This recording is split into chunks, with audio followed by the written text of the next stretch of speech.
नमस्ते। आज हम बात करेंगे कैंसर के बारे में।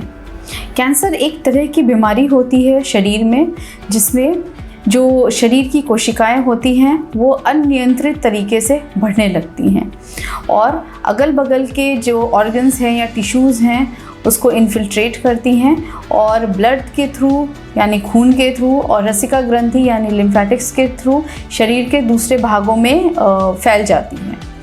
आइए इसे हम एक सिंपल तरीके से समझने की कोशिश करें।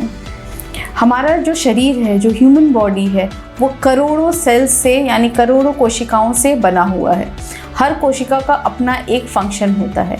ये कोशिकाएं विभाजित होती हैं, अपना फंक्शन करती हैं और जब ये पुरानी हो जाती हैं या डैमेज हो जाती हैं, इसमें किसी तरह का परिवर्तन होता है तो इनकी मृत्यु हो जाती है। ये एक नॉर्मल प्रक्रिया है और ये सारी प्रक्रिया जो होती है वो जेनेटिक मटेरियल यानी जीन्स जो कोशिका के अंदर न्यूक्लियस है उसके द्वारा नियंत्रित होती है। जब इन जेनेटिक मटेरियल में कुछ परिवर्तन आता है, ये परिवर्तन एक्सटर्नल फैक्टर की वजह से आ सकता है, जैसे कि पोल्यूशन, केमिकल, स्मोकिंग जो करते हैं उनके धुएं की वजह से ये परिवर्तन आ सकता है और ये परिवर्तन होने के कारण ये जो पुरानी और ख़राब कोशिकाओं की मृत्यु की प्रक्रिया है वो इनहिबिट हो जाती है। तो उससे होता क्या है, अगर कोई भी कोशिका है वो अगर पुरानी हो रही है या डैमेज हो रही है तो उसकी मृत्यु नहीं होती है और वो कंटिन्यूसली ग्रो करता रहता है। ग्रो करते करते वो बड़ा होता है, पहले अपनी जगह पे और उसके बाद खून की नली या लिम्फेटिक्स के थ्रू शरीर के अलग अलग भागों में फैल जाता है। इस प्रक्रिया को या इस प्रोसेस को हम मेटास्टेसिस कहते हैं। मतलब कैंसर कहीं और शुरू हुआ है और जब उसका ट्रीटमेंट अगर नहीं हुआ है तो अनकंट्रोल वे में बढ़ने के कारण वो शरीर के अलग अलग भाग में पहुंच जाता है। अब हम जानने की कोशिश करते हैं कि कैंसर उसका जो है उसको हम कैसे नाम देते हैं। तो सबसे जो कॉमन तरीका होता है, जिस पर्टिकुलर ऑर्गन या जिस भाग का कैंसर है उसी की तरह उसका नाम दिया जाए।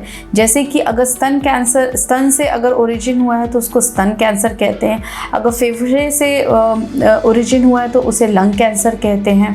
इसके अलावा अगर मान के चलिए मुंह में है कैंसर तो उसे मुंह का कैंसर कहते हैं। अगर कैंसर फैल चुका है, मान के चलिए अगर स्तन का कैंसर है और वो फेफड़े में आया है तो भी उसे ब्रेस्ट कैंसर यानी स्तन कैंसर ही कहते हैं। मेटास्टेटिक ब्रेस्ट कैंसर कहते हैं। अगर लंग कैंसर है, ब्रेन में गया है तो भी उसे हम मेटास्टेटिक लंग कैंसर कहते हैं।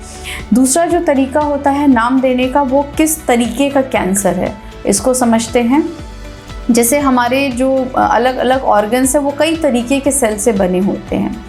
अगर हम ब्रेस्ट की बात करें तो उसमें लॉब्यूल्स होते हैं, उसमें डक्ट सेल्स होते हैं। तो अगर लॉब्यूल से कैंसर ओरिजिनेट हुआ है तो उसे लॉब्यूलर कार्सिनोमा होता है। अगर डक्ट से है तो डक्टल कार्सिनोमा। इसी तरीके से लंग में कई तरीके के सेल्स होते हैं। अगर हम पेंक्रियास की बात करें तो उसमें कई तरीके के सेल होते हैं। तो जो दूसरी तरीके का नॉमेनक्लेचर है वो डिपेंड करता है कि किस तरीके के सेल से कैंसर ओरिजिनेट किया है। जो सबसे कॉमन कैंसर होता है उसे हम कार्सिनोमा कहते हैं और ये ओरिजिनेट करता है जो सेल्स की लाइनिंग होती है या जो ऑर्गन्स की लाइनिंग होती है। अगर कोई ऐसा ऑर्गन है जिससे कि म्यूकस या किसी तरह का फ्लूइड या एंजाइम या कुछ सिक्रीट हो रहा है, जैसे कि ब्रेस्ट है उससे मिल्क सिक्रीट होता है या पेंक्रियास है उससे एंजाइम सिक्रीट होते हैं। इसके अलावा तो जो सिक्रीशन वाले सेल्स होते हैं तो इसको हम एडिनोकार्सिनोमा कहते हैं। इसके अलावा अगर कोई लाइनिंग है जो स्किन के ऊपर है या खाने की नली के अंदर है या लंग की लाइनिंग है तो उसको हम स्क्वेमस सेल कार्सिनोमा कहते हैं। तो ये तो हो गया कार्सिनोमा। इसके अलावा जो बाकी कैंसर्स होते हैं, जैसे कि जो आपकी मांसपेशियों से निकलता है या सॉफ्ट टिश्यू से निकलता है उसे सार्कोमा कहते हैं। ब्लड सेल से जो वाइट ब्लड सेल्स होते हैं अगर उसका कैंसर होता है तो उसको ल्यूकीमिया कहते हैं।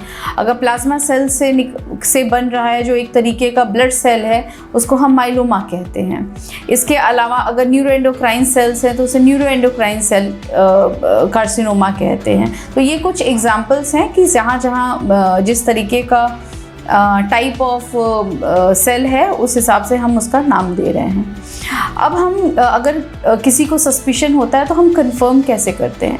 तो जो कंफर्मेशन की जो टेक्निक है बेसिकली जो सस्पिशियस लीजन है, जहाँ हमें लगता है कि कैंसर है, वहाँ से टिश्यू को लिया जाता है। अब टिश्यू को लेने के दो मुख्य तरीके हैं। पहला है FNAC या फाइन नीडल एस्पिरेशन साइटोलॉजी, जिसमें जो लीजन होता है उससे सुई के द्वारा एस्पिरेट लेते हैं और उसे माइक्रोस्कोप के नीचे देखते हैं। उससे ये पता चलता है पहला कि कैंसर है या नहीं, और दूसरा किस तरीके का कैंसर, स्क्वेमस है या एडिनो है या किस तरीके का कैंसर है।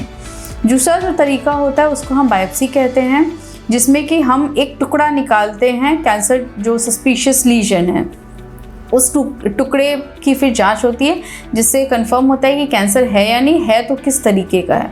और जब हम बायोप्सी लेते हैं, क्योंकि हमारे पास नंबर ऑफ़ सेल्स ज़्यादा हैं, तो उसमें हम हायर मॉलिक्यूलर टेस्ट भी करते हैं, जिसके रिज़ल्ट के ऊपर हम टारगेटेड थेरेपी या इम्यूनोथेरेपी का ट्रीटमेंट दे सकते हैं।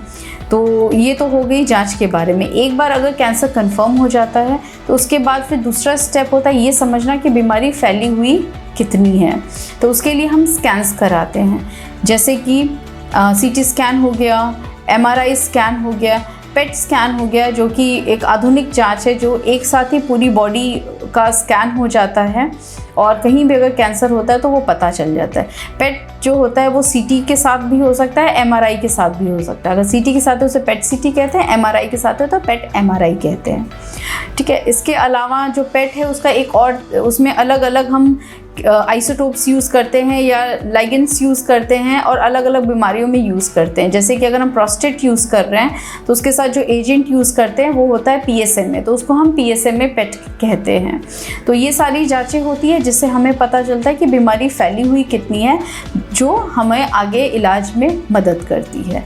धन्यवाद। नमस्ते।